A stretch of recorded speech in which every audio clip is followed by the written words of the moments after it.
and it could be one of the most hazardous things that you can do. Once you lose control of your vehicle on ice, it can lead to exactly what we saw happen in Fort Worth, Texas, earlier this week.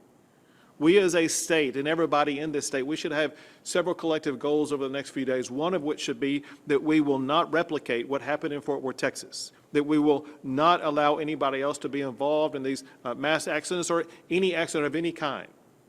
This is the kind of thing that every Texan has the capability of themselves being responsible for, making sure it does not happen, and that is not getting out on the roads in a way that will cause you and cause others to be involved in traffic accidents.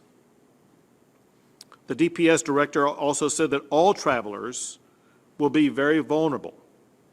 Stranded travelers may be exposed to extreme cold temperatures for long periods of time.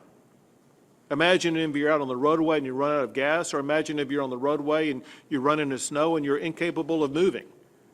Who knows how long you will be stuck in that position? And the temperature that you will be in may be 10 degrees or less. Your life will be compromised simply because of the harsh weather conditions if you get out and get stuck. There will be people that you can try to call, such as that number that I gave you earlier, such as DPS officers that will be working to help stranded drivers, as well as other agencies. But no one knows how long it may take for them to be able to reach you. And so if you do get stranded, you are putting yourself in a position where your life could be compromised simply because of the ultra-low cold temperatures. The Department of Public Safety has already worked on more than 1,000 crashes just since this past Thursday that have resulted in more than 10 fatalities. And this, of course, is only expected to get worse if people do not heed the warning to stay off of the roads. To assist roadways as well as to assist public safety in general, the Texas Department of Public Safety has deployed 3,000 troopers that are working 24/7. The National Guard is also working to help in this effort.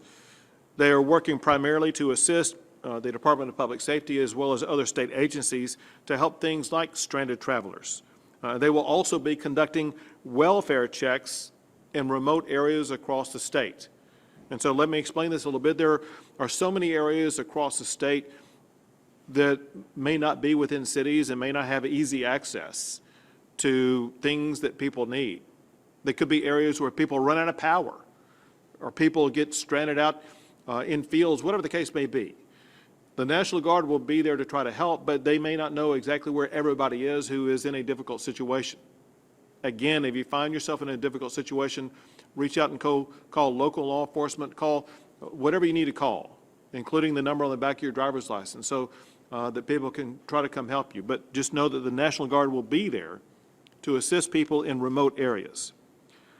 Texas Parks and Wildlife will also be assisting. They've deployed well over 400 vehicles to respond to needs such as accidents or stranded drivers. They also have search and rescue teams, including both aviation and drones, that will be looking for anybody and assisting anybody who may be stranded in any type of situation. And the Texas Forest Service has deployed personnel as well as resources across the state, including chainsaw crews, to help clear roads. Among other things, one of the big challenges that we're going to be facing, especially Monday and Tuesday, will be power. Power in the state of Texas will be very stressed, and others will be talking about that here shortly. Demand for power is expected to potentially exceed supply during parts of Monday and Tuesday. The chair of the Public Utilities Commission, as well as Bill Magnus from ERCOT, will talk more about that shortly. But here's the deal. We do, as a state, have the ability to ensure that we do not run out of power. To do that, however, we need everybody in the state to pitch in and to follow the directions that will be given here shortly about ways that we can reduce power usage on Monday and Tuesday to make sure that there will be no outage whatsoever. We need all Texans to pitch in and to help out ensure that we have plenty of power that will be needed to make sure that we keep our fellow Texans warm. Power companies have crews in place already, as well as having received crews from other states. And this is so important because one thing that we anticipate is with all of the frozen ice on trees and tree limbs and other objects, we do expect a large number of trees and tree limbs falling and compromising power lines. And we need every single power crew that we have already lined up to be fully engaged 24/7 to assist in that process to get power back up and running as quickly as possible.